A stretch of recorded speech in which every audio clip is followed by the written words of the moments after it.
आपण इथे घेतले आहे 2 चमचा ऑइल। ऑइल गरम झालं की त्यामध्ये टाकूया आपण मोहरी, त्यानंतर टाकूया जिरं,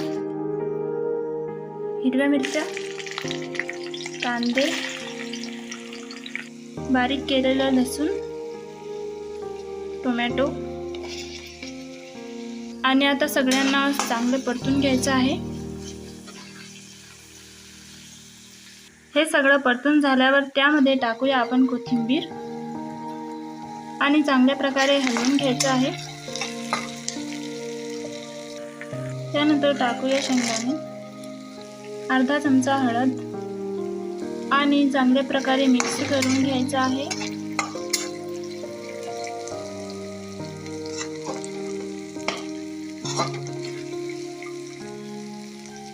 आणि त्यामध्ये टाकूया आपण भिजून घातलेले पोहे